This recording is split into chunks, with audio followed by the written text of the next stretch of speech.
بازار کے بیچوں بیچ چوراہے کے اندر اہل حدیث کی ایک بڑی مسجد تھی۔ اس کے اوپر لکھا ہوا تھا اہل حدیث مسجد۔ بازار کے ایک نکڑ پر بریلوی مسلک کی ایک مسجد تھی، اس پر لکھا ہوا تھا بریلوی مسجد، اور بازار کے آخری سرے پر ایک بڑی مسجد تھی، اس پر دیوبندی مسجد لکھا ہوا تھا۔ مسجدوں کو دیکھ کر صاف پتہ چلتا تھا کون سی مسجد کس فرقے کی ہے اور کون سے فرقے والے اس مسجد کے اندر نماز پڑھتے ہیں، اور دوسرے کسی فرقے کا کوئی شخص اگر اس مسجد میں آ جائے تو اس کو آنکھ نکال کر یہ لوگ دیکھتے ہیں۔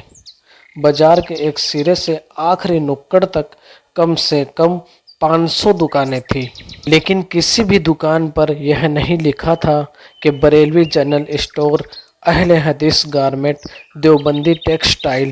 ہر ایک فرقے والے نے اپنی فرقہ پرستی کو صرف مسجد تک رکھا ہوا تھا، کسی نے بھی اپنے کاروبار میں فرقہ پرستی نہیں کر رکھی تھی۔ صرف اللہ کے گھر میں ہی یہ لوگ فرقوں میں بٹ جاتے تھے۔ مسلمان اتنے سمجھدار ہے کہ یہ لوگ اللہ اور اس کے رسول کے نام پر ایک نہیں ہو سکتے۔ ان میں کبھی نہیں سنا گیا کہ کسی فرقے والے دکاندار نے دوسرے فرقے والے سے آرڈر نہ لیا ہو، یا کوئی چیز اپنی دکان سے نہیں بیچی ہو، یا اس نے سامان بیچنے کا انکار کیا ہو۔ ہرگز نہیں۔ نفع دینے والا وہابی بھی گستاخ نہیں ہے۔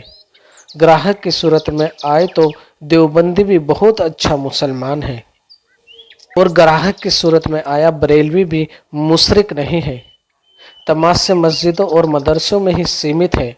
اگر کوئی دیوبندی مسجد میں آ جائے تو اس کے جانے کے بعد مسجد دھوئی جاتی ہے کہ گستاخ رسول ہماری مسجد میں آ گیا، یا دوسرا کوئی فرقے والا کسی دوسرے کی مسجد میں چلا جائے تو آنکھیں نکال کر اس کو دیکھا جاتا ہے۔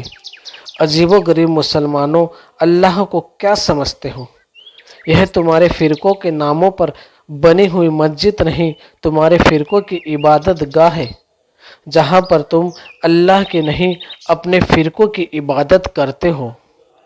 اگر مسجد کو اللہ کا گھر سمجھتے تو اللہ تو ہر کسی کو اپنے گھر میں آنے کی اجازت دیتا ہے۔ وہ ایک بادشاہ کو بھی آنے کی اجازت دیتا ہے تو ایک فقیر کو بھی پہلی صف میں کھڑا کرنے کی اجازت دیتا ہے۔